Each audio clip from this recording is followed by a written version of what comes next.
Sejam muito bem-vindos a mais uma escola bíblica dominical. Hoje nós vamos estudar a lição de número 8, que tem por título Uma lição de humildade. Nesse trimestre, como os irmãos já sabem, nós estamos estudando sobre o livro sobre o Evangelho de João, aonde, como nós já sabemos, tem por objetivo apresentar Jesus Cristo à igreja. Uma coisa que nós já falamos em algumas situações, em outras aulas, que é bastante interessante. João escrever com o propósito de aprender Jesus Cristo à igreja, ou seja, alguém que teoricamente, ou em teoria, já conhecia Jesus Cristo. E isso nos serve de exortação, isso nos serve de ensinamento, porque muitas das vezes nós podemos estar na igreja há muito tempo e não conhecer o Jesus Cristo da igreja, o Jesus da igreja. Então, esse é um dos motivos pelo qual nós estamos estudando o Evangelho de João nesse trimestre. E na lição de hoje, na lição de número 8, nós vamos ver a passagem do lava-pés. Eu imagino que seja uma passagem conhecida, se não de todos, pelo menos pela maioria dos irmãos, que é a passagem onde, na última noite de Jesus Cristo vivo, vamos dizer assim, no evento da celebração da Páscoa, Jesus, então, no meio da ceia, ele levanta, a gente vai ler a passagem, obviamente, mas apenas somarizando, ele levanta e ele lava os pés dos discípulos, e aí tem aquele diálogo famoso com Pedro, que Pedro fala assim, não vai lavar meu pé, não, se não lavar o seu pé, você não tem parte comigo, então lava tudo, me dá um banho, dá uma ducha aqui. Eles falam, não, calma, não é bem assim, não precisa lavar tudo, tá? Enfim, nós vamos ler a passagem, obviamente, e o nosso objetivo hoje é a gente entender que lições nós podemos tirar dessa passagem. De uma maneira bem superficial, a gente pode dizer que a lição primária dessa passagem é, de fato, humildade. Né? É bem explícito isso, já que o próprio Jesus Cristo se propõe a lavar os pés dos discípulos. Então, no primeiro momento, isso traz para nós a humildade de Jesus. Mas tem algumas outras várias lições que nós podemos aprender e principalmente aplicar na nossa vida pessoal, na nossa vida espiritual, na nossa caminhada cristã. Amém? O nosso texto base se encontra em João, capítulo 13, e nós vamos ler do verso 1 ao verso 10. Se os irmãos tiverem alguma dúvida, alguma pergunta, vocês podem perguntar, vocês podem comentar, podem levantar a mão e a gente vai conversando. Isso é uma aula, não é uma pregação. Amém? Amém. Bom, João capítulo 13, do verso 1 ao verso 10, diz assim: Ora, antes da festa da Páscoa, sabendo Jesus que já era chegada a sua hora de passar deste mundo para o Pai, como havia amado aos seus discípulos que estavam no mundo, amou-os até o fim.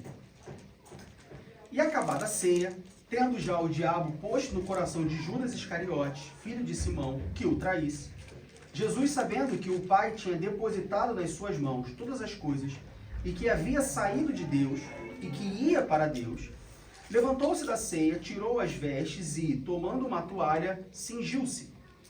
Depois, pôs água numa bacia e começou a lavar os pés aos discípulos e a enxugar-lhes com a toalha com que estava cingido. Versículo 6. Aproximou-se, pois, de Simão Pedro, que lhe disse: Senhor, tu lavas-me os pés a mim?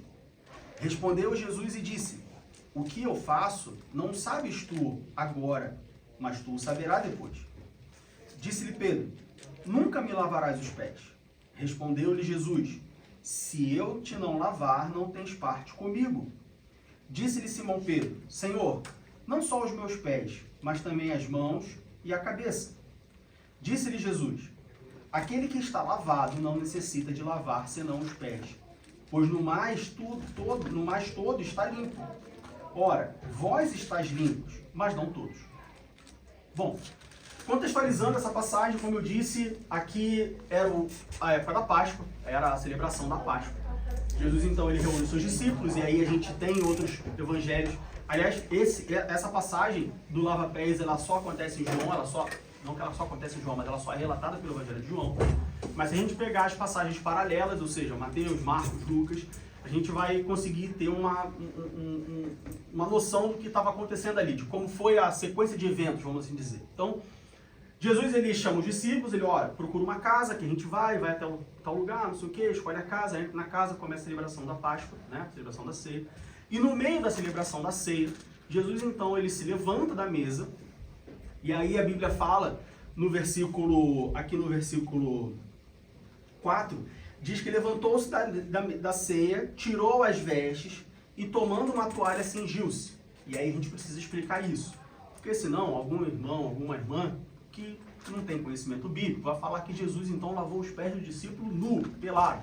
Como já aconteceu de dizerem que Davi dançou pelado. Não é que Jesus lavou o pé pelado. Quando a Bíblia diz aqui que Jesus tirou as vestes, não é que Jesus ficou nu, mas sim que Jesus tirou as vestes de cima. E para a gente entender isso, a gente precisa voltar a 2.500 anos e a gente ver como que as pessoas se vestiam há 2025, 2.000 anos atrás. Como que os homens se vestiam, como que possivelmente, né, Jesus estava vestido de acordo com as tradições judaicas. Jesus estava usando uma túnica comprida, mão, pé, e por cima dessa túnica tinha uma vestimenta, tinha uma segunda peça, como assim dizer. É como se, trazendo para os dias de hoje, eu estou vestido de calça, uma camisa e um paletó. É como se eu levantasse da ceia, tirasse o paletó, pegasse uma toalha, me cingisse e lavasse os pés. Então, primeiro ponto, nessa sequência de eventos, Jesus não tirou a sua roupa, ele tirou somente a parte de cima e permaneceu com uma túnica. Dito isso, a gente precisa entender como que era a túnica. A túnica, como eu disse, imagina um vestido por inteiro, e aí a gente consegue ter uma noção hoje, principalmente quando a gente olha para os muçulmanos, para os árabes, eles usam uma espécie de túnica. Ela era comprida até o pé e comprida na manga também. E a gente vai falar um pouco mais sobre esse ato de se cingir, o que isso traz para nós como lição, mas narrando a sequência de eventos, Jesus então ele tira a camada de cima, ele ajeita a sua túnica, a gente vai falar mais sobre isso, mas pela tradição judaica, imagina-se que ele subiu a parte de baixo, subiu a parte de cima, pega uma toalha, se cinge com a toalha, a gente vai falar sobre cingir, sobre esse ato de cingir, o que isso significa. Pega essa toalha, possivelmente se abaixou, né, e começou ali, pegou uma bacia com água, enfim, e começou a lavar os pés dos discípulos. Por que Jesus lava os pés dos discípulos? E por que isso causa um escândalo em Pedro, como é relatado no Evangelho de João? Era prática comum nas casas, naquela região, naquele tempo, de lavar os pés das pessoas que estavam chegando na casa. E não precisa ser nenhum gênio para entender o porquê que isso acontecia. Naquela época não existia carro, naquela época não existia ônibus, não tinha metrô, não tinha trem. Então as pessoas andavam. Ainda que em cima de um animal, de um jumento, de um camelo, enfim, as pessoas não usavam tênis, não tinha Nike, Adidas, Puma, não tinha sapato, era sandália. Por ser sandália e o terreno não ser asfaltado, os pés se sujavam. Então é natural, ou o costume da época era o quê? Quando alguém chegava na casa de uma pessoa, essa pessoa, se ela fosse uma pessoa que tivesse servos, os servos vinham, lavavam o pé dessa pessoa para que essa pessoa pudesse entrar dentro de casa e ficar com o pé limpo. Do contrário, as pessoas iam chegar com o pé sujo e iam sujar a casa. E aí você imagina, né, a dona de casa, Marta, por exemplo, descabelada, estão sujando o chão da minha casa. Então isso era uma prática comum que era reservada aos escravos, aos servos. Lembra quando a gente fala de escravo no tempo bíblico, a gente não está falando de escravo que recebe açoite, que apanha. Bom, em alguns momentos até que sim, quando a gente olha o povo de Israel no Egito, por exemplo, é esse tipo de escravo. Mas aqui nos tempos de Jesus, quando a gente fala escravo, quando a gente fala servo, é um empregado, era alguém que trabalhava na casa. Essa atribuição era a atribuição de um servo, não de um senhor. E aí quando a gente fala senhor, a gente está falando não somente de Deus o Senhor, mas sim o Senhor da casa, o dono da casa. Ou seja, esse ato de lavar os pés, ele era reservado para os servos. Os servos lavavam os pés das visitas. O dono da casa não lavava o pé de ninguém. Por isso que causa escândalo em Pedro. Porque Pedro pensa, não, peraí, entre eu e Jesus, eu sou menor do que Jesus. Sou eu quem tenho que servir Jesus e não Jesus me servir. Por isso causa o escândalo. E aí Jesus então ele começa a lavar os pés dos discípulos e causa esse escândalo em Pedro, e Pedro fala, mestre, olha só, você não vai lavar meu pé. Não pode isso acontecer. É como, por exemplo, se a gente recebesse, sei lá, o primeiro-ministro da Alemanha aqui no culto hoje, e eu tô aqui, né, ensinando alguma coisa, aí o primeiro-ministro vai lá, pega uma água e eu falo, não, peraí, sou eu que tenho que levar água para você, não você trazer água para mim. E aí, diante dessa reação de Pedro, Jesus fala assim, olha, se eu não lavar o teu pé, você não tem parte comigo. E aí a gente vai entender mais para frente o porquê que Jesus fala isso. Por que lavar o pé indica relacionamento com Deus? A gente vai ver isso mais ao longo da aula de hoje. Mas aí Jesus fala assim, olha, se eu não te lavar o pé, você não tem parte comigo. E aí Pedro fala assim, não, então peraí, então lava tudo. Né? Aqui no versículo 9 diz, Senhor, não só os pés, mas também as mãos e a cabeça. Ou seja, o corpo inteiro. Ao invés de lavar só o meu pé, me dá um banho. E aí Jesus fala assim, calma, você não precisa tomar banho. Você não precisa lavar tudo. No versículo 10 Jesus diz, aquele que está lavado não necessita lavar senão os pés. E aí, no português, pode parecer uma contradição Jesus falar assim, aquele que está lavado não precisa lavar senão os pés. Porque se está lavado, então não precisa lavar nada. Por que se está lavado precisa lavar senão os pés? A gente vai entender esse lavado e o lavar especificamente. E aí, depois que isso acontece, Jesus, no final do versículo 10, ele diz que eles estavam limpos, mas não todos. Ou seja, Jesus aqui ele começa a indicar que, olha, dos 12 que estão aqui, alguém ou alguns não estão limpos. E aí, óbvio que a gente sabe, ou não óbvio, mas continuando ali o capítulo 13, a gente entende que Jesus estava falando ali de Judas Iscariote. Depois que isso acontece, eles voltam para a mesa, dão continuidade à ceia, e aí durante a ceia, Jesus diz que um ia trair, né, que Satanás já tinha entrado no coração de um, e eles perguntam quem era, e aí Jesus diz quem era, né, ele não te fala o nome de quem era, mas ele fala, olha, aquele que eu der o bocado molhado é quem vai me trair, ele entrega para Judas, os discípulos, é até interessante porque, imagina que a gente está aqui e eu falo assim, ó, tem uma pessoa aqui que vai fazer o almoço hoje. Aí vocês falam assim, quem é que vai fazer o almoço hoje, Diego? Ó, quem vai fazer o almoço hoje é para quem eu der esse copo d'água. Aí eu dou o copo d'água pro Diácono Vinícius. Aí ele pega o copo d'água e vocês não percebem, ficam surpresos, por exemplo, quando o Vinícius faz o almoço. Então é interessante, e aí a gente não está na lição, a gente está fugindo um pouco da lição, mas é interessante como que os discípulos estavam com Jesus, mas parece que não estavam ligados no que estava acontecendo, porque Jesus ele faz um ato para indicar quem ia trair, mas os discípulos parece que não, pelo menos na narrativa do texto, parece que os discípulos não entenderam, ou não pescaram. Enfim, e aí a partir daí a gente tem os últimos momentos de Jesus, quando Jesus dá as últimas instruções para os discípulos e tudo mais, fala mais algumas coisas, e aí segue, né, Getsemane, crucificação, ressurreição e por aí vai. Bom, o que nós, como eu falei,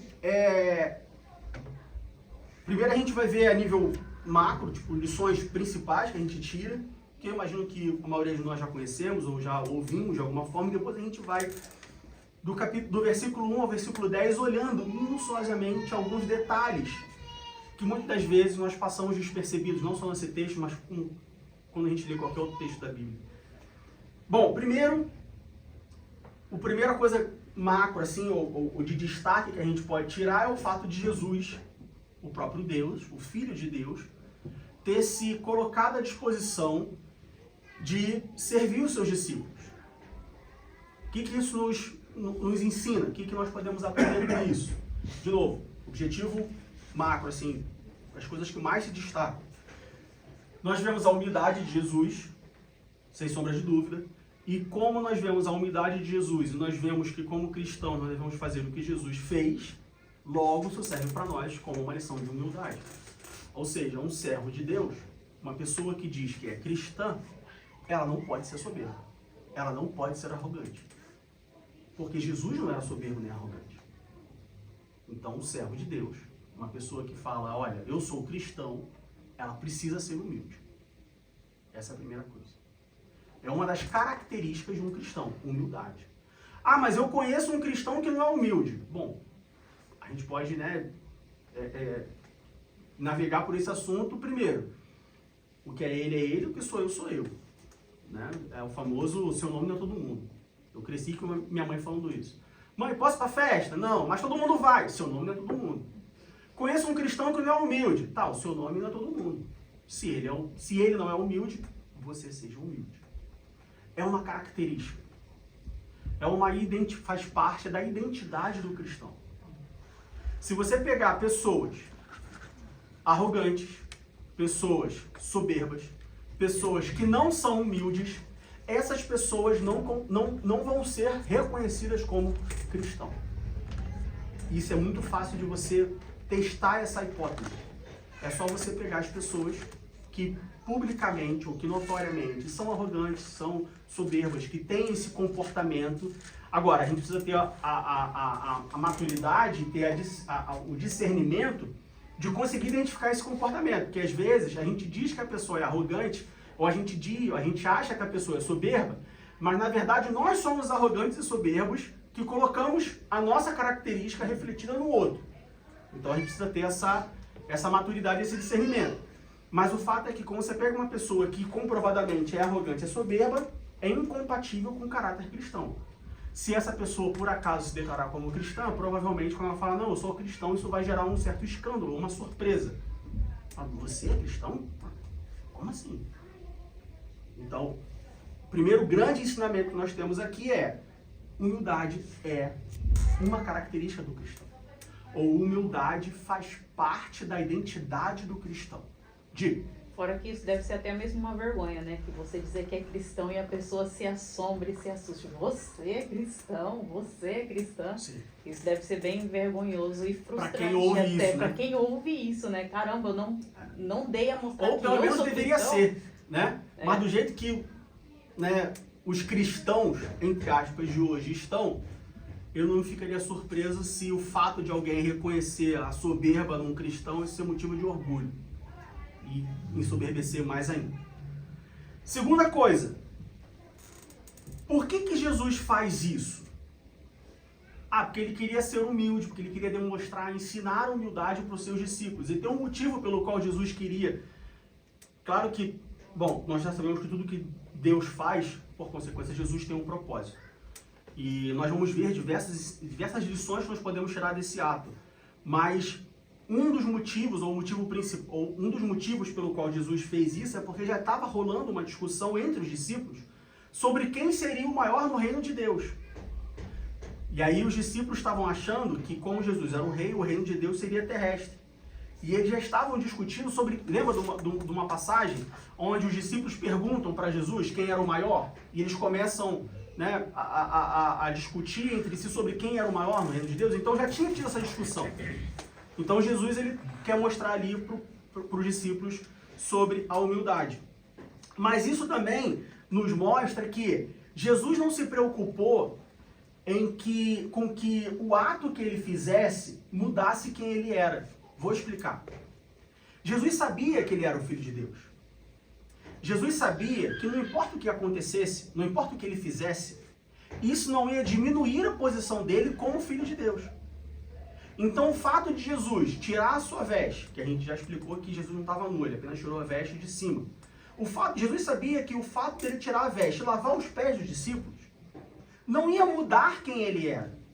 Não ia mudar a sua identidade, não ia mudar a sua característica. Outra coisa que nós aprendemos com o ato de Jesus. O que nós fazemos não muda quem nós somos. Claro que a gente precisa ter um entendimento de que tem coisas que o que a gente faz muda quem nós somos, obviamente. Mas do ponto de vista cristão, do ponto de vista eclesiástico, ou seja, dentro da igreja, você fazer algo ou fazer um serviço dedicado a um servo não muda o seu estado, a sua posição. O que eu quero dizer com isso? Tem muitas pessoas dentro da igreja, infelizmente, e aí mais uma vez, quando eu falo igreja, não estou falando especificamente dessa igreja, estou falando a igreja como um todo, que elas entendem que a partir do momento que elas alcançam uma certa posição na igreja, e por que eu falo entre aspas? Porque na igreja não existe posição. A posição na igreja é uma só, servo de Deus. Não existem categorias de servos. Só existe servo e senhor.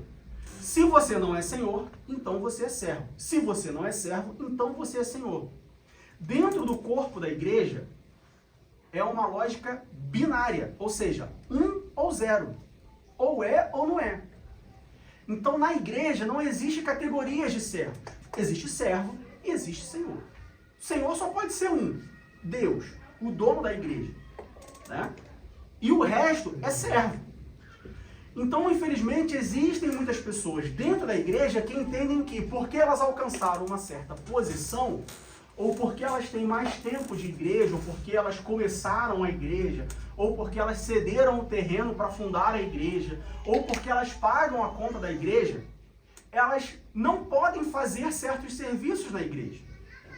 Existem pessoas que acham um absurdo, por exemplo, vamos dizer assim, um presbítero ser o manobrista de estacionamento. Ou acham um absurdo o pastor limpar um banheiro. Absurdo não é. Se não tiver ninguém para fazer, quem vai ter que fazer é ele. Porque o serviço tem que ser feito. É óbvio que quando você fala de organização eclesiástica, quando você fala de estrutura eclesiástica, você precisa ter pessoas alocadas em funções específicas. Por quê? Porque, por mais que o pastor da igreja seja um servo como qualquer outro, ele tem outras atribuições que outros não podem fazer. Por exemplo, aconselhamento pastoral. Não é qualquer pessoa que pode aconselhar como um pastor. Então, perceba que dentro da igreja todos são servos. E embora cada um tenha funções específicas e dedicadas, isso não significa que fazer algo fora da sua função específica e dedicada vai mudar quem você seja. Jesus deixa isso bem ensinado para nós. Jesus sabia que lavar os pés dos discípulos não ia mudar o fato dele continuar sendo Deus, dele continuar sendo o Senhor. Então não tem problema eu, o presbítero da igreja, que estou ensinando na escola dominical, acabar a escola dominical e lavar o chão. Varrer lá fora, tirar o lixo, limpar o banheiro, lavar uma louça. Porque lavar uma louça não vai mudar a minha identidade, a minha característica, a minha função como presbítero, como pastor, como líder de louvor, como músico, como diácono, como seja lá o que for. Precisamos aprender isso. Precisamos entender isso. Por quê, Diego? Porque hoje na igreja criou-se essa cultura, criou-se esse sistema de funções, né, eu comparo muito com uma empresa, cargos e salários, onde quem está mais em cima não faz o serviço de baixo. Ao chegar ao ponto, por exemplo, de numa ceia, você ter pessoas específicas que podem servir outras pessoas. Então, por exemplo, não, se eu sou o pastor da igreja, só quem pode me servir ceia é um pastor. Se eu sou um presbítero, só quem pode me servir é um diácono. Isso está errado. Isso não é bíblico.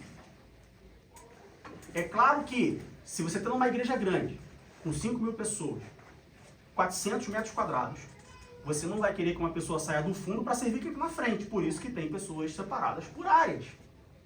Agora, você atrelar o serviço ao cargo da pessoa, à função da pessoa, não existe função no corpo de... Não existe cargo no corpo de Cristo, existe função. É um corpo. Quando a gente olha para o nosso corpo humano, e a comparação com o corpo não é à toa. Quando a gente olha para o corpo humano, não existe cargo no corpo humano. O cérebro, ele não é mais importante que o dedão do pé.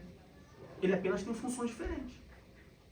E com funções diferentes, vem responsabilidades diferentes.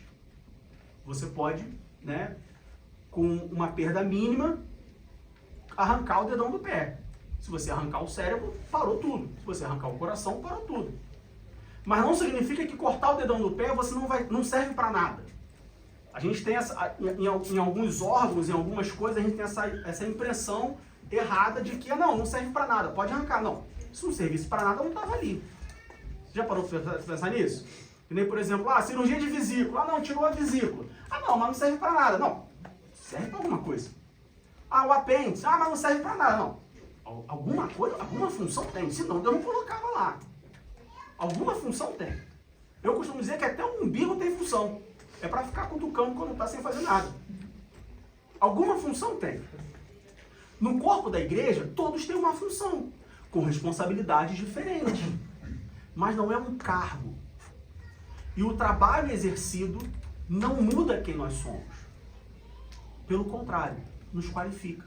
Assim como o trabalho exercido por Jesus de lavar os pés dos discípulos, o qualificou ainda mais como um servo humilde, como um senhor humilde. Como nós falamos, e aí a gente está passando bem rápido porque eu quero destrinchar um pouco mais do versículo 1 ao versículo 10. Como nós falamos, existia uma competição, ainda que velada, ainda que discreta, entre os discípulos. Quando a gente vai lá, por exemplo, para Marcos capítulo 9, versículo 34, Marcos capítulo 9, versículo 34.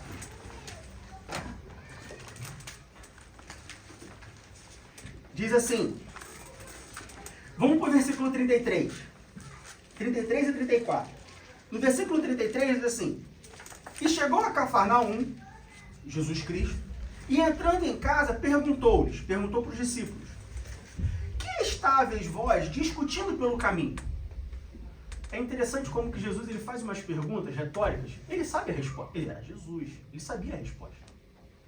Mas aí, nesse versículo aqui, me lembra muito mãe e filho, né? Quando tá na rua assim, o filho tá aprontando horrores, né? Pintando o set, e a mãe fica quietinha, ela sabe o que tá acontecendo, mas ela fica quietinha. Quando chega em casa, que fecha a porta, a mãe vem e fala assim, e aqui, meu filho? O que aconteceu lá que você deu aquele chute, né? Eu imagino esse mesmo cenário, essa mesma situação. No versículo 33 diz que, entrando em casa, Jesus vira para os discípulos e fala assim, o que vocês estavam discutindo pelo caminho? Jesus sabia que eles estavam discutindo. E o versículo 34 nos diz o que eles estavam discutindo. Mas eles calaram-se. Por quê? Porque pelo caminho tinham disputado entre si qual era o maior. Ou seja, durante o caminho para Cafarnaum, os discípulos estavam ali disputando quem era o maior. Mas estavam disputando longe de Jesus. Não na frente de Jesus. Tanto que Jesus pergunta para eles. De novo, não que Jesus não soubesse, ele sabia. O fato é que existia essa competição. E Jesus ele usa esse exemplo do lava-pés, essa demonstração do lava-pés, para mostrar para eles que, olha, uma das identidades, ou faz parte da identidade de quem me segue, a humildade. O que nós podemos aprender com isso? Não existe maior e menor na casa de Deus. Não existe maior e menor na obra de Deus. Não existe. Ah, mas fulano é mais importante do que mim. Não, todos são importantes. Ah, mas o pastor é mais importante do que eu. Mas se o pastor estiver aqui sozinho, não tem culto público. Vai ter culto pessoal dele. Mas se ele estiver sozinho, não tem culto. Pastor sozinho não é pastor. Né? Pastor sozinho não é pastor. Ele é uma pessoa. Por que ele só é pastor? Porque tem ovelha. Se não tiver ovelha, ele não é pastor. Então, todos na casa de Deus são igualmente importantes. Não existe maior e menor. Não existe mais importante e menos importante. Ah, Diego, você está falando isso porque você é presbítero da igreja. Não, estou falando isso porque é bíblico. Como presbítero da igreja, não posso me achar mais importante do que um diácono. Por quê? Porque não existe nível de cargo dentro da igreja. De novo, são responsabilidades diferentes. São funções diferentes. Ah, Diego, mas da onde veio então essa carreira, né, eclesiástica, onde primeiro você é auxiliar de trabalho, depois você é diácono, depois você é presbítero, depois você é evangelista, depois você é pastor? Do homem. Biblicamente, é antibíblico, a gente pode dizer. Porque não está na Bíblia. Do homem. Foi a forma que o homem encontrou para, teoricamente, organizar o serviço na igreja. Mas não é que tem que ser assim. E a maior prova disso é quando você olha para outras denominações. Por exemplo, a Assembleia de Deus, que é a denominação a qual nós fazemos parte, ela tem um sistema de organização, onde o pastor tem total autonomia. Mas você sabia que na Assembleia de Deus, ela se chama Assembleia porque os membros também têm autonomia? Ou seja, precisamos pintar a igreja. O pastor fala assim, eu quero pintar de amarelo. Se os membros da igreja se reunirem e decidirem pintar de azul, pelo estatuto, a parede vai ser azul. Agora, se você for para uma igreja, por exemplo, presbiteriana, já é diferente. Na igreja presbiteriana, o pastor não tem autonomia sobre a igreja. Quem tem são os presbíteros da igreja. Na igreja batista, é uma outra forma de governo. Então veja que não existe cargo na igreja. Não existe hierarquia na igreja. Existe função e responsabilidade. Antes de olhar para a função, entenda as responsabilidades que essa função traz. Muitas pessoas dentro da igreja querem ser alguma coisa, mas não querem assumir a responsabilidade que essa alguma coisa traz. Quero ser um professor de escola dominical, mas você está pronto para assumir a responsabilidade de ser um professor de escola dominical? Quero ser um diácono, mas você está pronto para assumir, ou você entende as responsabilidades de um diácono? Porque o diácono é só para abrir a porta. Quero ser pastor. Todo mundo quer ser pastor. Quero ser pastor porque eu recebi uma profecia. Deus falou para mim que eu fui chamado para ser cabeça, não fui chamado para ser cauda. Amém, meu irmão? Paulo diz que boa coisa é aqueles que almejam o ministério. Mas você entende a responsabilidade de um pastor? Você entende que ser um pastor não é somente ter o seu nome escrito, pastor fulano de tal? E que se você não der conta das responsabilidades de um pastor, o peso dessa responsabilidade vai vir sobre a sua vida? Porque a Bíblia também diz que o pastor dará conta da vida das ovelhas. Olha que responsabilidade. Tu dá conta de algo que não te pertence. Veja bem, quando eu faço alguma coisa, eu tenho responsabilidade sobre o que eu faço. Mas quando eu faço alguma coisa, claro que não tudo, obviamente, mas o pastor tem responsabilidade sobre o que eu faço. No grande dia, Deus vai falar para o pastor: Ivanor, e o Diego? E ele não pode falar assim: não, o Diego é o Diego, eu sou... Não, você é o pastor dele. Então quem quer a função do pastor precisa entender as responsabilidades do pastor. Então Jesus aqui, com esse lava-pés, ele ensina para os discípulos de que, olha, não existe maior e menor, são todos iguais, porque é tudo servo. E aí é interessante como que às vezes você olha na igreja e você vê pessoas brigando sobre quem é o maior, quem é o menor, quem é o mais importante, e quem quer destaque, e fica aquela briga, e eu fico imaginando Jesus lá de cima, Deus lá de cima falando assim: é tudo igual. No popular, é tudo farinha do mesmo saco. É tudo servo. É tudo servo. Sabe qual é a diferença que existe? O mau servo e o bom servo. Então, ao invés de a gente se preocupar se eu tenho mais importância ou menos importância, mais relevância ou menos relevância, mais influência ou menos influência na igreja, se preocupa em pensar se eu sou um bom servo, se você é um bom servo ou um mau servo, porque isso conta. Agora o destaque, a relevância, a importância, se está no holofote, se não está, se aparece, se não aparece, isso não conta.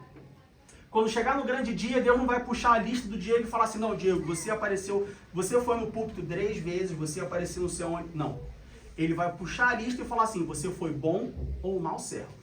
Se foi um bom servo, entra por aqui. Se foi um mau servo, entra por ali. Jesus nos ensina isso com a passagem dos lava-pés. Terceira coisa, e aí não é uma lição espiritual em si, mas apenas um alerta para nós. Não existe nenhuma evidência de que Jesus fez a cerimônia do lava-pés institucionando esse ato como parte de um ritual da igreja. Vou explicar. Não existe, biblicamente falando, nenhuma evidência de que Jesus instituiu uma cerimônia que a igreja deveria fazer, assim como ele fez com a ceia do Senhor. Com a ceia do Senhor ele falou: olha, fazer isto. Com o lava-pés ele não falou fazer isso. O que eu quero dizer com isso? Existem algumas igrejas que incorporaram dentro das suas cerimônias a cerimônia do lava-pé. Isso não tem base bíblica. Ah, mas é errado fazer? Não, você faz o que você quiser. Se quiser lavar o pé uma vez por mês, por semana, tanto faz. O que você não pode é pegar isso e colocar isso como doutrina. Ah, não, se não lavar o pé, sei lá. Todo primeiro sábado vai ter uma cerimônia de lava-pé na igreja. Quem não for no lava-pé da igreja no primeiro sábado não participa da ceia no primeiro domingo. Não, isso aí é antibíblico. Não tem base bíblica para isso. Algumas igrejas incorporaram essa celebração, esse ritual. Mas Jesus não instituiu isso como um ritual. Ele fez para ensinar uma lição e não fez para que nós fizéssemos. Assim como ele fez com a ceia. A ceia é diferente. A ceia, ele instituiu a ceia. O lava-pés não, ele só fez. Algumas igrejas acham o ato bonito e fazem. O alerta que fica é, cuidado com a religiosidade. Tem muitas pessoas, muitas igrejas, que fazem a cerimônia do lava-pés, mas não demonstram humildade. Não adianta nada. Assim como não adianta nada eu vir para o primeiro domingo, participar da ceia, mas não ter comunhão com os meus irmãos. Estou perdendo meu tempo. Então, entendam que pode fazer a cerimônia? Pode. Você faz o que você quiser. Mas Jesus não instituiu a cerimônia. E cuidado para a cerimônia não ser apenas uma coisa que você faz porque tem que fazer. Ai, que saco, tem que ir lá lavar os pés. Não, você não está sendo humilde. Tá? Alguma dúvida? Alguma pergunta? Diga. Um comentário. Eu acho que todo mundo quer ser Davi, né? Todo mundo quer ser dos apóstolos. Todo mundo acha que só esse. Só que a gente esquece que por trás de todos esses heróis mencionados com os holofotes na Bíblia, tiveram várias outras pessoas fazendo serviços ordinários que ajudaram eles a ser o que disseram. Então, acho que a gente tem que trazer para os nossos dias de hoje, né? Tipo, não é que o pastor é o mais importante, são tarefas diferentes, mas a pessoa que abre a porta, a pessoa que dá um sorriso, que dá um abraço, está fazendo a obra toda. Exatamente. Eu gosto de futebol e eu faço uma comparação com um time de futebol. Um time de futebol tem 11 jogadores. Se os 11 forem atacantes, artilheiros, o time vai perder. Porque ele vai fazer 20 gols, mas vai tomar 30. Num time de futebol, você tem um atacante, o zagueiro, o lateral, o goleiro. Tem o cara que fica no banco, que entra quando o outro está cansado. É um time. A igreja é um time. Cada um tem a sua função, mas todos têm a mesma importância. O que importa é, eu sou um bom servo ou um mau servo. Não procura o holofote. Se você tiver que ter o holofote vai vir. E ore para que o holofote não te tire da presença de Deus. Bom, vamos voltar para João capítulo 13.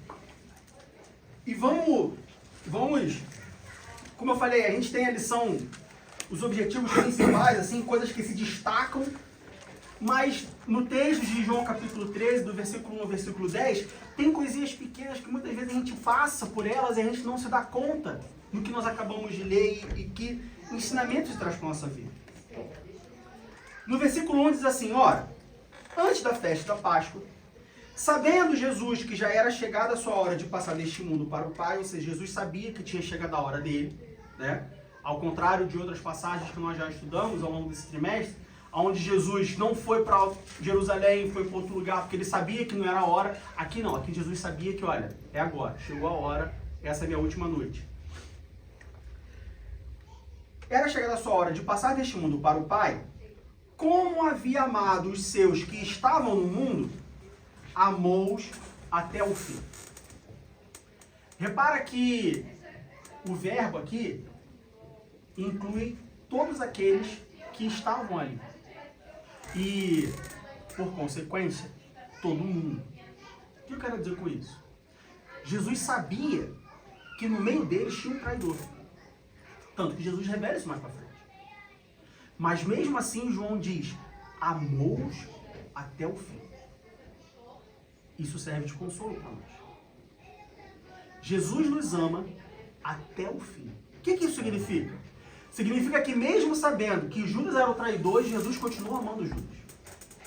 Significa que mesmo Jesus sabendo que existe a possibilidade de eu negar ele, assim como Pedro negou, Jesus me ama até o fim. Significa que ainda que eu decida no meu coração, quer saber? Cansei de igreja, vou para o mundo. Jesus não aprova o que eu faço, mas ele continua me amando. Amou-os até o fim.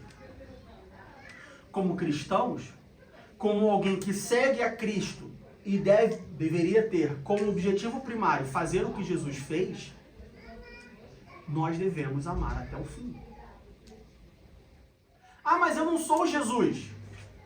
Mas Jesus amou até o fim como homem.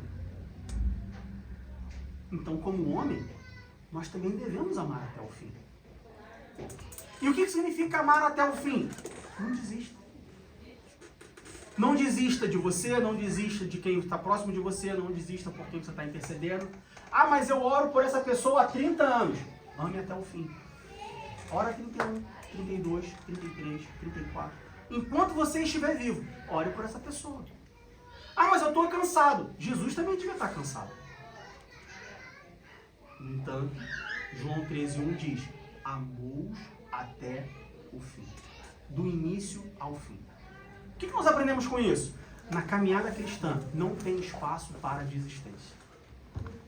Na caminhada cristã não existe parar. É sempre adiante, até o fim. Porque se não chegar ao fim, não tem uma recompensa para o meio. Veja bem, existem situações na nossa vida que você pode não chegar no fim, mas você consegue uma recompensa no meio. Ou por causa do meio. Trazendo para um campeonato de futebol, existe uma recompensa para quem é campeão no fim, não existe? Ou seja, quem começou o campeonato e jogou todos os jogos e venceu todos os jogos e foi campeão, ele tem uma recompensa. Campeão daquele campeonato. Mas quem ficou no meio também tem uma recompensa. No Campeonato Brasileiro, por exemplo, se você chegar em 5º lugar, você ganha uma recompensa de ir para uma outra competição. Se você chegar em 12º lugar, você ganha uma outra recompensa de ir para uma outra competição. No mundo hoje, existe a ideia, né, e isso é muito discutido, mas, tanto pedagogicamente quanto, enfim, mas existe a ideia de você dar recompensas para aqueles que ficam no meio do caminho, ou dar recompensas para aqueles que não chegam até o fim, de fato. Na vida cristã, a recompensa é só para o fim. Só para o fim. Quem fica no meio não tem recompensa. Por isso que Jesus amou até o fim. Se quando chegasse aqui, na última noite de Jesus, Jesus já sabia a sua hora, Jesus já sabia que, olha, acabou. Jesus falou assim, quer saber? Eu amei Judas até agora. Mas é hoje que ele vai me trair, ele não mudou o jeito dele. Quer saber, não amo mais a Judas. Não seria a mesma coisa. É até o fim. Não dá para abandonar. É até o fim a vida cristã, é até o fim com Jesus, é até o fim amando o seu irmão, é até o fim perdoando o seu irmão, porque amor envolve perdão. Só perdoa quem ama. Quem não ama, não perdoa. Um dos requisitos para o perdão é o amor. Então, se Jesus nos ensina a amar até o fim, Jesus também nos ensina a perdoar até o fim. O famoso 70 vezes 7. 70 vezes 7 é o mesmo pecado. Porque tem gente que fala assim, não, eu tenho que perdoar 70 vezes 7. Ele faz uma lista e anotando lá. Mas é 70 vezes 7 o mesmo pecado que tem que perdoar. É até o fim. Versículo 2. E acabado a ceia, tendo já o diabo posto no coração de Judas Iscariotes, filho de Simão, que o traísse. Repara que João ele fala que o diabo já tinha colocado no coração de Judas para que traísse Jesus. Judas não estava predestinado a trair Jesus. Mas a profecia dizia que ele seria traído. Sim, que ele seria traído, mas não por quem? Podia ser Judas, podia ser Pedro, podia ser Tiago, podia ser João. Podia ser várias pessoas. Podia ser André, podia ser Filipe. Podia ser Tomé. Podia ser várias pessoas. Mas foi Judas. Por que foi Judas? Porque o diabo colocou no coração de Judas. Judas tinha uma escolha. Se não fosse Judas, ia ser outro. Mas foi Judas. Porque Judas deu lugar. Porque Judas dá brecha. O que nós aprendemos com isso? Ainda que eu esteja andando com Jesus todos os dias, eu preciso fechar todas as brechas que estão dentro da minha vida. Porque se der lugar, o diabo vai colocar. É uma certeza. Se nós dermos qualquer brecha que seja, Satanás vai colocar alguma coisa no nosso coração. Não tenha dúvidas disso. Judas andava todos os dias com Jesus. Judas foi chamado pessoalmente por Jesus para ser seu discípulo. Mas no seu coração, ele deu uma brecha. E no versículo 2 nos diz que o diabo já tinha posto no coração de Judas Iscariote que o traísse. Abre o olho. Vigia. Fica alerta. Sabe quando... E aí aqui, né, quem nasceu no Brasil, principalmente cidade grande, Rio, São Paulo, você anda na rua, né, olhando para todo lado, sempre alerta, sempre, né, vigiando. E espiritualmente é a mesma coisa. Ah, mas eu vim para Berlim. Berlim é seguro. Não preciso andar em Berlim como ando no Rio de Janeiro. E espiritualmente não existe cidade segura, lugar seguro. Sempre vigiando. Sempre olhando por cima dos ombros. Porque no momento que nós dermos uma brecha, o diabo vai colocar alguma coisa no seu coração. E aí no coração de Judas, colocou trair Jesus.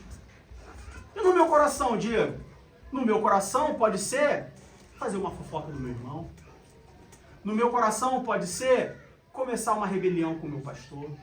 No meu coração pode ser colocar ali uma falsa doutrina, uma falsa doutrina, uma heresia, um falso ensinamento. No meu coração pode começar, pode vir o desejo de criar um grupinho, de escolher um irmão, de escolher um outro irmão. No meu coração pode ser uma soberba de que talvez eu seja mais importante na casa de Deus, como aconteceu com os discípulos. No coração de Judas foi trair Jesus. Mas no meu coração, no seu coração, podem ser várias coisas. A partir do momento que nós demos brecha. Podemos seguir? Versículo 3. Jesus, sabendo que o Pai tinha depositado nas suas mãos todas as coisas, e que havia saído de Deus, e que ia para Deus. Versículo 3 diz que Jesus, ele sabia quem ele era. Jesus sabia que ele tinha, veja bem, Jesus sabia o seu início e ele sabia o seu fim, humanamente falando, obviamente.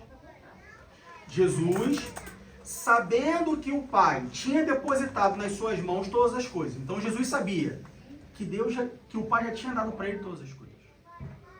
Jesus sabia que ele havia saído de Deus, o início. E Jesus sabia que ele havia de voltar para Deus, o final. Jesus sabia disso. Jesus, ele tinha autoconsciência. Jesus sabia, estava ciente da sua identidade. Ele sabia quem ele era, o que ele podia fazer, da onde ele tinha vindo e para onde ele ia. E por que Jesus sabia disso?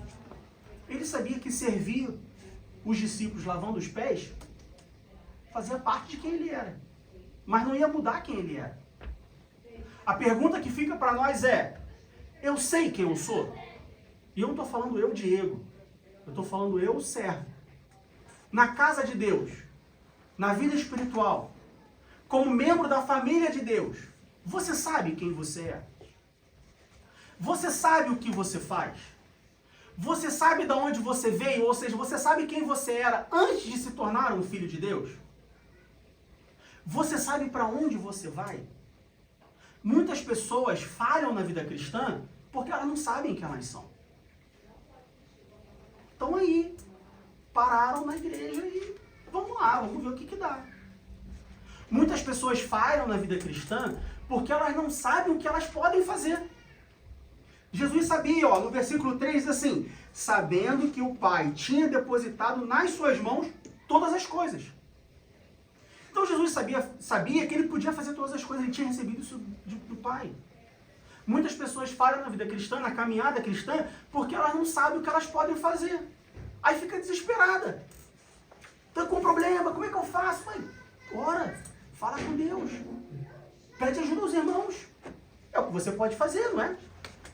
Você pode resolver o problema? Não. Mas você pode orar para aquele que pode resolver o problema. Então ora, dobra o joelho. Muitas pessoas falham porque não sabem o que podem fazer. Muitas pessoas falham porque não sabem de onde vieram. Não sabem que antes de conhecer a Deus, não tinha expectativa, não tinha esperança. E agora, como filho de Deus, agora como membro da igreja de Cristo, do corpo de Cristo, tem esperança, tem consolo, tem abrigo. Muitas pessoas falham porque não sabem de onde vieram. E muitas pessoas falham porque não sabem para onde vão. Não tem a certeza no seu coração. Precisamos atentar a isso. Jesus lavou os pés dos discípulos porque ele sabia quem ele era. Ele sabia o que ele podia fazer. Ele sabia de onde ele veio. E ele sabia para onde ele ia. Ou seja, o serviço que Jesus ia fazer ali não ia mudar em nada o que tinha planejado, o que ia acontecer, quem ele era. Nós não servimos para mudar quem nós somos. Nós servimos porque nós sabemos quem nós somos. Isso faz a diferença. Tenho certeza que se alguém aqui ainda não percebeu essa diferença, se você entender, vai fazer diferença no seu serviço. Vou repetir. Como membros do corpo de Cristo, nós não servimos para sermos alguém. Nós servimos porque nós somos alguém. Se eu não entendi quem eu sou, eu não vou conseguir servir bem. Agora, se eu entendi quem eu sou, eu vou conseguir servir da melhor maneira possível. Jesus sabia que servir os discípulos não ia mudar quem ele era. Mas ele sabia que ele tinha que servir porque ele era quem ele era. Como Senhor, como Mestre, como alguém que ia morrer, ia ressuscitar, ia sair do meio dos discípulos, e os discípulos é quem anda com prosseguimento ao reino dele aqui na terra. Jesus sabia que ele tinha que mostrar para os discípulos, ensinar os discípulos sobre humildade. Senão, como que a igreja expandia, um achando que era maior do que o outro? Ia um querer morrer de uma morte mais trágica do que o outro.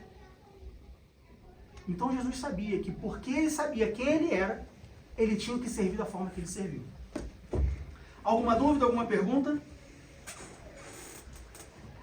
Podemos seguir? Ou seja, servir na igreja não vai me fazer receber uma promoção. Eu não vou ser promovido porque eu sirvo na igreja. Não. Pelo contrário. Tecnicamente, se tu serve bem, continua servindo como você está. Infelizmente, no corpo ministerial da igreja, tem muitas pessoas que passam a servir mal porque tiveram suas funções mudadas. Fulano é um excelente diácono. Vamos colocar ele como presbítero. É um péssimo presbítero. Fulano é um excelente presbítero. Vamos colocar ele como pastor. É um péssimo pastor. Porque a função dele é presbítero. A função dele é diácono.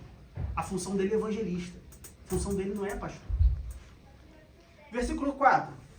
Levantou-se da ceia, ou seja, no meio da ceia ali, e aí, assim, a gente poderia, seria uma outra aula, a gente entender como é que era a ceia, como é que as etapas, porque durante a celebração da Páscoa, você tinha várias etapas, você tinha vários momentos, e cada momento tem um significado, uma representação e tal.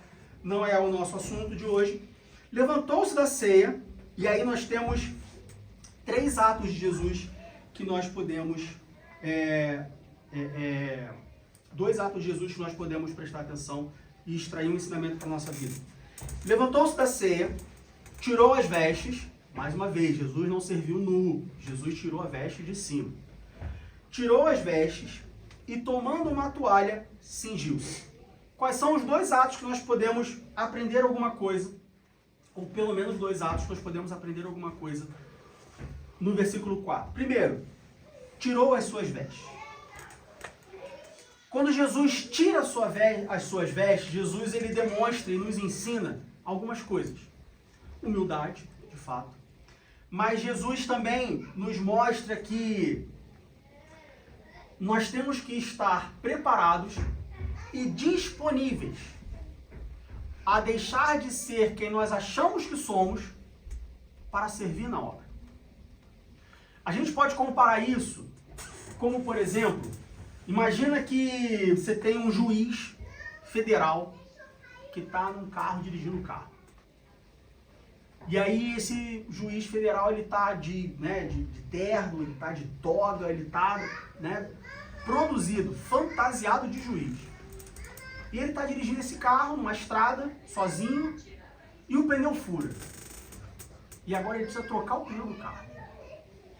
Para ele trocar o pneu do carro, ele vai ter que tirar a sua toga, vai ter que tirar o seu paletó, ele vai ter que arregaçar as suas mangas e trocar o pneu do carro. Ele não vai conseguir trocar o pneu do carro de toga. Ele vai ter que deixar de ser juiz para poder trocar o pneu do carro.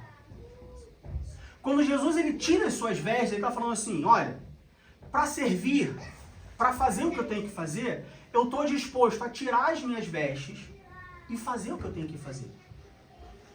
Aqui, quando Jesus tira as suas vestes, e possivelmente Jesus tenha feito isso, ou pelo menos pela tradição tinha feito isso, Jesus ele tira as suas vestes, ele pega a barra da túnica, ele sobe, amarra na cintura, para as pernas poderem estar livres, ele poder ajoelhar. Ele sobe a manga da sua túnica, prende aqui atrás, para ele poder ficar com os braços livres. Ou seja, Jesus ele se descaracteriza para poder cumprir o serviço. Às vezes, eu acho que, eu posso achar que, porque eu estou caracterizado de uma forma, eu tenho que servir daquela forma. Mas tem momentos que você tem que arregaçar a mão, você tem que e aí, quando eu falo deixar de ser quem você é, não é deixar de perder a sua identidade. Não é isso que eu estou falando. Eu estou falando, né, olha, porque eu sou um pastor, estou de terno, gravata e pá, não sei o quê. Sim, mas às vezes você precisa tirar o seu terno, tirar a sua gravata. E isso não é direto para o pastor não, tá, pessoal? Isso é, no geral, só um exemplo. Porque, infelizmente, dentro da igreja existe essa ideia. Mas às vezes o pastor precisa tirar o terno, tirar a gravata, dobrar a manga. Às vezes tirar até o cinto, porque a barriga grande incomoda. Tirar o sapato e ir lavar um banheiro, e carregar alguma coisa. Ou seja, tem que deixar de ser quem ele é, quem ele representa. De novo, deixar de ser quem ele é não é identidade. A identidade cristã não perde. Jesus não deixou de ser Jesus. Mas ele tirou a sua roupa para poder servir. Porque a roupa ia atrapalhar ele a servir. Porque a roupa ia mostrar que ele não era uma pessoa comum. Mas ele precisava servir como uma pessoa comum. A gente já falou, quem lavava os pés eram os servos. Não eram os senhores. Então o ato de Jesus tirar a sua roupa não só permitiu ou deu a Jesus mais mobilidade para ele fazer o que ele tinha que fazer, mas também mostra que ele estava disposto a deixar de ser quem ele era para cumprir o serviço a Deus. Será que nós estamos dispostos a deixar quem nós somos para cumprir o serviço a Deus? Ou será que eu penso assim, não, eu sou engenheiro de software. Eu trabalho no computador. Como que eu vou sair da frente do computador para carregar a cadeira na igreja? Isso não pode acontecer. As minhas mãos são macias como o pêssego. Não posso trabalhar na obra da igreja. Não consigo pegar no martelo. Isso não é um comportamento de um cristão. Jesus tirou a sua roupa e foi lá servir os discípulos. Ele deixou de ser quem ele era para fazer o trabalho que ele tinha que fazer. Se a minha mão tiver que ficar calejada de martelar prego para construir uma igreja, que seja. Que bom que eu trabalho com computador e só preciso pegar no martelo para construir a igreja. Mas e se eu trabalhasse martelando e ainda martelasse na igreja? Aí a mão ia pro saco. Que bom. Se é o que tem que fazer, então vamos fazer. É o que precisa? Vamos embora. Ainda no versículo 4. Tomando uma toalha, cingiu-se. O que nós podemos aprender com o ato de se cingir? Quando a gente fala de cingir na Bíblia, a gente está falando de cingir, né? Cingir o lombo, amarrar aqui. Então, né? Imagina-se, possivelmente Jesus, então, ele tira a sua roupa, ele sobe a barra, a túnica, arregaça as mangas, pega a toalha e amarra na sua cintura, para poder enxugar os pés dos discípulos.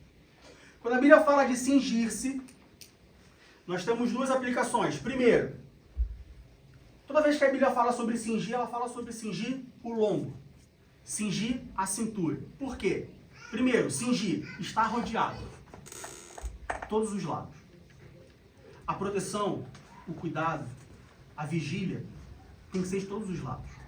Não existe lado seguro. A gente já falou sobre isso.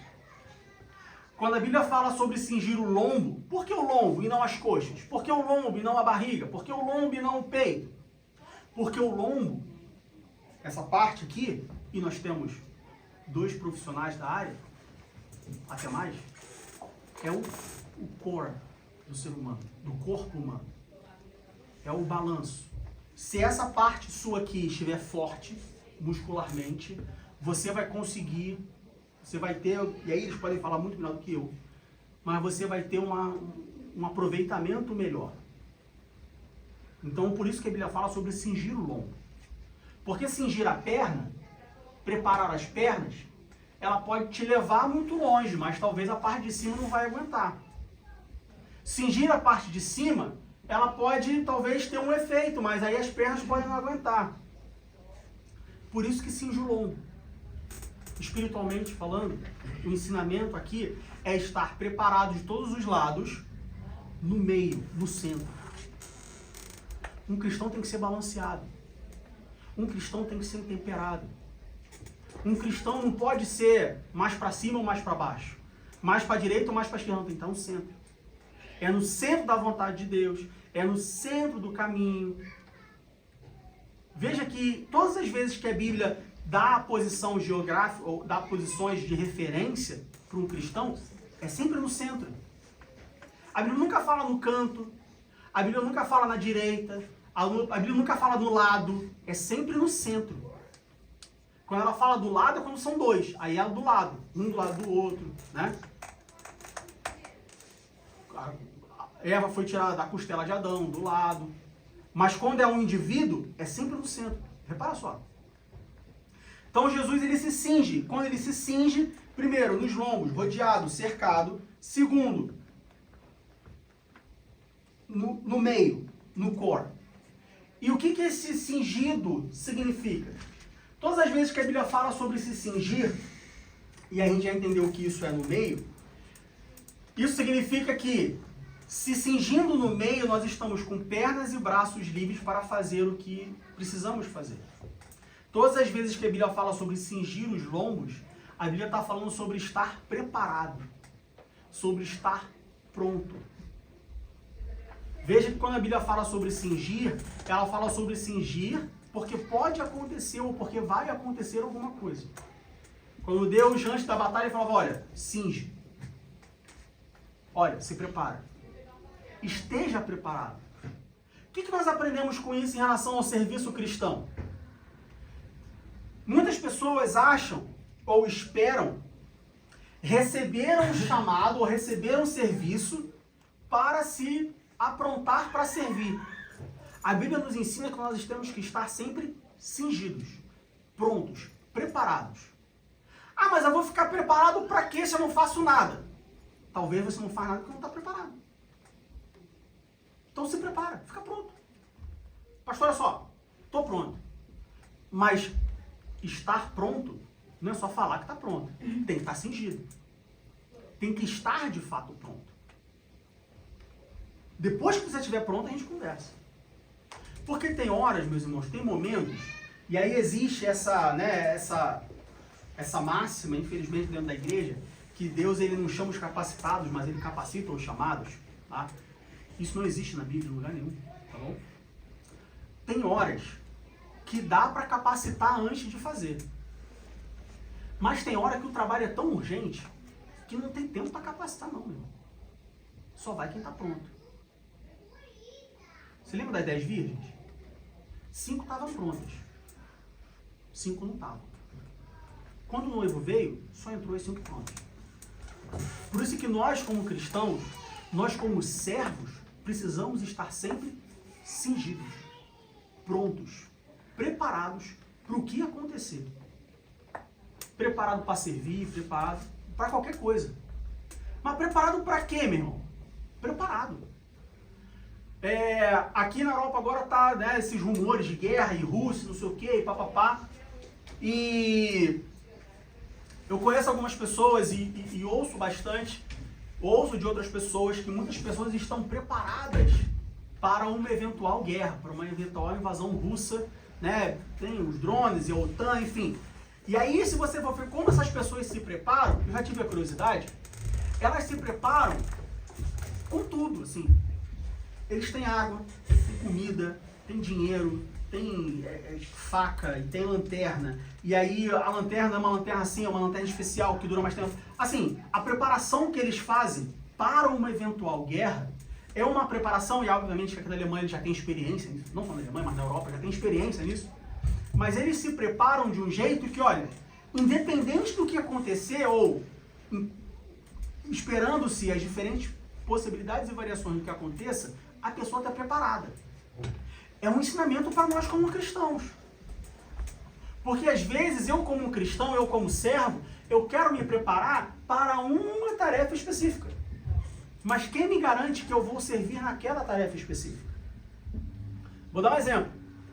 Às vezes, como cristão, como servo, não, eu vou me preparar, vou aprender bateria, porque eu vou servir como baterista. Mas se o pastor precisar que eu sirva como tecladista? Ah não, aí eu não estou preparado, falha minha. A falha não é do pastor que não tem visão. A falha é minha que não estou preparado. Se eu quero servir como músico, eu tenho que estar preparado. Ah, Diego, então você está falando que é errado um músico se especializar no instrumento? Não estou falando que é errado, veja bem, não é certo e errado, é questão de preparação, e eu estou dando um exemplo de instrumento musical. É óbvio que existem pessoas que só trocam instrumento, enfim. O ponto não é o instrumento, ou que o ponto aqui é preparação, estar preparado para qualquer tipo de serviço. Porque servo serve, ele não escolhe onde vai servir. Então eu não posso estar preparado. E aí você pode estar falando assim, ah, Diego, você está sendo hipócrita, porque você está falando sobre preparação, mas você não sabe tocar nenhum instrumento. Se precisar de um instrumento, tá, não sei de fato. Mas já teve cultos aqui que não tinha instrumento e a gente cantou, assim, ninguém foi embora no meio do culto. Então desafinado a gente canta. Mas de novo, meus irmãos, a gente está falando sobre certo e errado, a gente está falando sobre preparação. E estar preparado para o serviço que precisa fazer. E não estar preparado para o que eu quero fazer. Porque Jesus, ele estava preparado para fazer o que ele tinha que fazer. Lavar os pés dos discípulos. Diga. E se pode dizer também que o cristão ele deve estar preparado não só para servir, mas ele deve estar preparado para o mais importante da nossa caminhada, ou seja, que é alcançar o alvo que é para a salvação. Porque eu já escutei muitas pessoas perguntarem assim, eu acho isso bastante chato, o cristão não saber se está preparado para ser salvo ou não. Já escutei pessoas perguntarem se, sei lá, Jesus volta hoje. Quem acha que está preparado para ir para o céu? Você acha que Vou está preparado? Vou fazer uma pergunta. Quem aqui está preparado para morrer hoje? Quem? Ninguém. Deveríamos estar. Aí você vai falar assim, não, Diego, mas espera aí, eu tenho 4 filhos para criar. O irmão Zé. Não, espera aí, Diego. Eu tenho 3 filhas pequenas. Eu não estou preparado para morrer. Porque se eu morrer hoje, o que vão ser das minhas filhas e da minha esposa? É lucro. Vai ser o que vai ser. Prepara a tua vida, prepara a tua alma e teu coração para a salvação. Exato, e tem pessoas que perguntam se está preparado para a salvação. Aí fala Você sabe que que você vai subir? Aí fala, ai não sei se eu vou subir. Eu acho isso bem... Caramba, você está É servindo estranho. há tanto tempo e não sabe se vai Talvez subir. seja um sinal. É. Porque, veja bem, preparado para morrer do ponto de vista humano, ninguém está. Ninguém está. Porque ninguém quer morrer. Ninguém quer ficar longe. De maneira geral, né? Porque aí, né, pode vir... Não, mas eu conheço... Não, de maneira geral, ninguém está preparado para morrer. Mas um cristão, ele deve estar sempre preparado para morrer. Em algumas missões, em algumas situações, disposto a morrer. Como cristãos, nós precisamos estar preparados para morrer. E quando eu digo preparado para morrer, não é preparado financeiramente para que minha família fique bem, não é preparado, né, legalmente para que... Não, preparado espiritualmente. Porque só, vai acontecer. Se Jesus não voltar antes, vai acontecer. E dificilmente você vai saber a hora que vai acontecer. Você pode ter uma ideia, mas a hora, só Deus sabe. Então precisamos estar preparados. Porque você pode morrer hoje. Você pode morrer agora. Ah, Diego, não estou amaldiçoando ninguém. Pode acontecer. Temos que estar preparados para morrer. Para morrer. A morrer ou para a salvação? Os dois. Porque a morte do cristão é a salvação. Que é isso que eu tinha agora no Brasil, quando meu sogro morreu, né? Porque nós está falando com Jana lá, Uhum. é importante que ele estava no caminho, né? Na preparação para a salvação. Preparado para morrer. É. Isso aí. Para nós, para cristão, a morte é uma passagem. A morte é uma mudança de pecador para não pecador. De pecador para salvo. Que até nós morrermos, nós somos todos pecadores. Não somos escravos do pecado, mas ainda somos pecadores. Escravos não mais, porque fomos libertos por Jesus Cristo. Mas ainda somos pecadores. A partir do momento que morremos, salvos, agora não somos mais pecadores, porque a Bíblia diz que nós seremos transformados. A nossa natureza será transformada. Então a natureza pecaminosa não existe mais. Aí entra a salvação. Como cristãos, precisamos estar preparados para morrer. Isso. Faça esse exercício. Acordou de manhã, né? Deu aquela espreguiçada, foi no banheiro lavar o olho, olha no espelho e fala assim: você está preparado para morrer hoje? É um bom exercício. De novo, não quero que ninguém morra. Mas se acontecer, precisamos estar preparados. Espiritualmente. Claro, financeiro, enfim, sem sombra de dúvida. Mas o mais importante é o espiritual. Se eu morrer, deixar uma herança para os meus filhos para que eles vivam bem a sua vida, mas morrer sem salvação, não valeu de nada. Amém? Versículo 5. Depois pôs água numa bacia e começou a lavar os pés aos discípulos. Por que Jesus lava os pés? A gente já explicou sobre o ato de entrar em casa, mas aqui, espiritualmente falando, Jesus estava lavando os pés dos discípulos, preparando os discípulos para o que haveria de acontecer depois.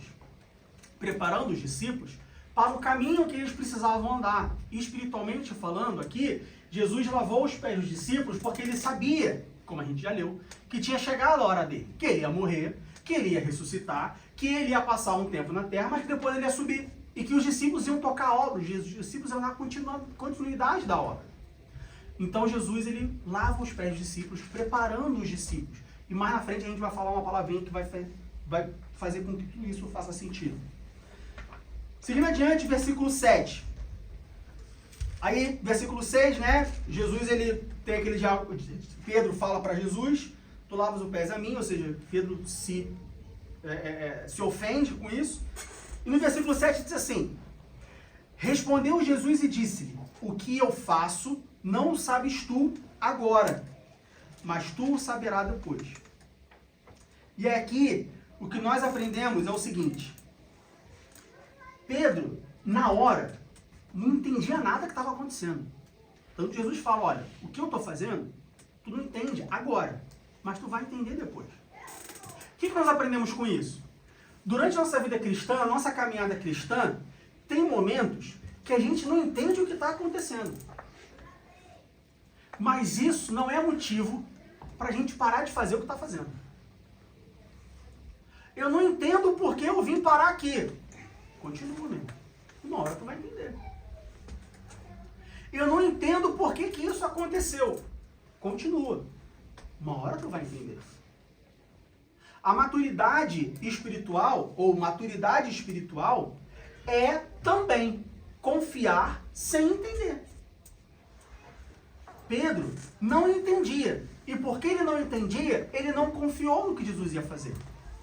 E aí Jesus repreende ele falando: olha, o que eu estou fazendo agora, tu não sabe agora. Depois tu vai entender. Então deixa eu fazer. Às vezes, na nossa maturidade espiritual, nós queremos entender primeiro, para depois confiar. Aí é muito fácil. O difícil é confiarmos sem entender e continuar fazendo. O difícil não é andar na luz. O difícil é andar no escuro. Não é isso? Em casa, acordou de madrugada para ir no banheiro. Se a casa está acesa, é fácil. Agora, se a casa está apagada, aí você tem que confiar que você sabe onde estão as paredes. E aí quem levanta de madrugada num quarto de hotel grande, passa um perrengue. Dá umas cabeçadas, dá um chute na parede. Na nossa vida cristã, nós precisamos aprender a confiar sem entender. Isso vem com maturidade. Quer ver um exemplo do porquê que isso vem com maturidade? Uma criança não consegue entender sem confiar. Você precisa primeiro mostrar para a criança, para depois ela confiar em você. Um adulto, ele consegue entender sem confiar. Um adulto, ele entende e confia que ele só vai receber o salário dele no final do mês, depois que ele trabalhou. Uma criança não entende que você vai dar alguma coisa para ela, não entende. Ela quer agora. Não, filho, olha só, ao invés de comprar o seu presente hoje, eu compro o seu presente semana que vem. Ela não entende, ela quer agora. Ela é uma criança, ela é imatura. Tem crente que é imaturo espiritualmente. Ele só entende se ele só confia se ele entender. Aí ele quer entender Deus para confiar em Deus. Deus não trabalha assim. Às vezes Deus, satisfaz esse desejo. Na maioria das vezes nós precisamos confiar sem entender. Aprendemos isso no versículo 7. Versículo 9. Aí Pedro então, e aí é muito interessante como que Pedro é 880. Pedro, ele nesse momento aqui, nesses 3 anos, Pedro é assim, olha, Pedro é 880, ele é muito, bom, o temperamento de Pedro, ele é muito extremista, ele vai de um ponto a outro fácil, de 0 a 100 fácil. Aí Pedro diz assim, nunca me lavarás os pés, respondeu-lhe Jesus, se eu não te lavar, não tens parte comigo. Aí no versículo 9 diz assim, disse-lhe Simão Pedro, Senhor, não só os pés, mas também as mãos e a cabeça. E aí no versículo 10, Jesus diz, aquele que está lavado não necessita de lavar senão os pés, pois do mais todo está limpo. Ora, vós estáis limpos, mas não todos. O que nós precisamos aprender aqui? Pedro, ele fala para Jesus assim, Jesus, então, se lavar o meu pé significa ter parte contigo, então lava a cabeça e as mãos, ou seja, me dá um banho. E Jesus fala assim, não, Pedro, você não precisa de um banho, porque você já está limpo. No versículo 10, quando Jesus diz, aquele que está lavado, no original grego esse lavado significa banhado, por completo. Lavado por completo. Por que Pedro não precisava ser lavado senão os pés? Porque ele já tinha se banhado. Ele já estava limpo. E aqui a gente tem justificação e santificação. Banhar-se, lavar por inteiro, é a justificação. Quer ver? Vamos lá para Tito, capítulo 3, versículo 5. Tito, capítulo 3, versículo 5.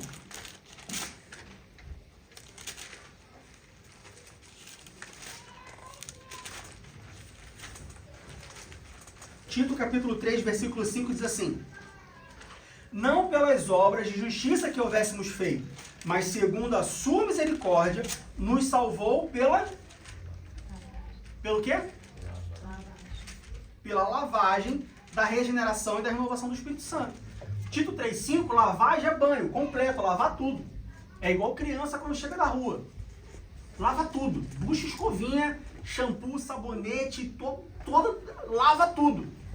Isso é justificação. Quando nós aceitamos a Jesus como nosso Salvador, quando nós aceitamos o sacrifício de Jesus na cruz do Calvário, e nós somos então perante o Pai, perante Deus o Pai, justificados, ali nós somos lavados no sentido de banhados. Banho por inteiro. A partir daí, não precisa mais de banho. Só precisa lavar o pé. Mas por que o pé? Alguém sabe me dizer? Por que o pé? Tem a ver com o Deus falou para Moisés tirar as sandálias da ação. Então, pé também. Mas por quê? Não, assim, não tem a ver especificamente, tem a ver a questão do pé. Mas o que o pé significa espiritualmente? Aquele que leva a base. mensagem. Hã? Que leva a mensagem. Parecido. Quem falou a base? Eu. Parecido. Mas tem uma palavrinha mais Os que nos conduzem para o caminho. caminho. Pé tem a ver com caminho. Pé tem a ver com continuidade. Lâmpada para os meus pés é o quê? A tua palavra. A tua palavra. Lâmpada para os meus pés não é o fogo que desce do céu. Lâmpada para os meus pés é a tua palavra. Porque se nós tivermos a palavra como lâmpada para os nossos pés, os nossos caminhos serão iluminados. Quando Jesus fala sobre lavar o pé, ele está falando sobre santificação. Ele está falando sobre lavar o pé e tirar as coisas que sujam os nossos pés enquanto nós andamos pelo caminho. Então veja que lavar o pé significa uma coisa contínua, implica em continuidade. Não se lava o pé uma vez, banho se toma uma vez. E aí, né, aqui na Europa é motivo de piada o brasileiro muitas das vezes porque toma muito banho. O banho, você toma, imagina o inverno, menos 15. Aí o que você faz? Não estou falando para ninguém fazer, eu aprendi na igreja que tenho que fazer isso. Não, um exemplo, tá? Você toma um banho na segunda, um banho bem tomado, e durante a semana, ou melhor, você toma um banho domingo para vir para a igreja, cheirosinho, né? Porque tá tudo fechado, então toma um banho domingo de manhã para vir para a igreja. E aí até o próximo sábado, não precisa do banho. Você só lava o pé. Você só lava o que está sujo. Espiritualmente, quando você aceita Jesus, você toma um banho completão, aquele que bucha, escovinha, esponja de aço, bombril. Depois, não precisa de banho, só precisa lavar o pé. Só precisa tirar a sujeira do caminho, que suja os nossos pés, que é quem nos conduz pelo caminho. Aqui Jesus está falando sobre justificação e santificação.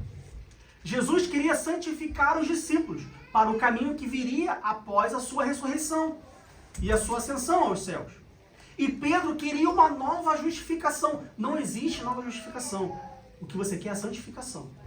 Diga. Isso tem a ver com João 15, 3, que Jesus fala para eles, vocês já estão limpos por causa da palavra que eles tenham falado. Tem alguma coligação? Sim.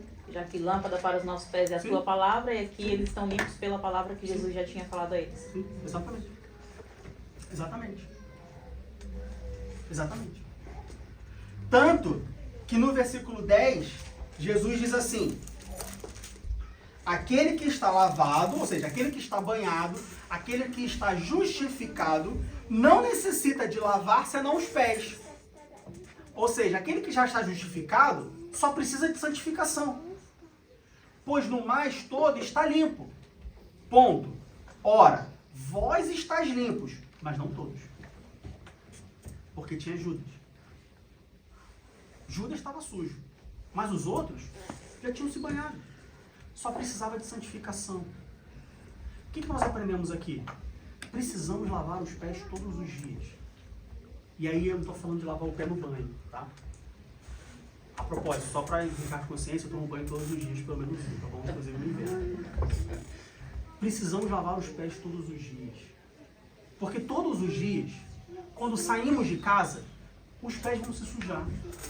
Uns dias muito, uns dias pouco. Mas vão se sujar. Para andar no caminho, tem que estar com o pé limpo. Para entrar na casa do Pai, tem que estar com o pé limpo. Como Jesus diz, ó, se o teu pé não estiver limpo, você não tem parte. Vamos lá no versículo 9? Não, no versículo 8. Respondeu-lhe Jesus: se eu te não lavar os pés, não tens parte comigo. Sem santificação, não tem parte com o Senhor. Precisa de santificação, precisa lavar os pés. Amém?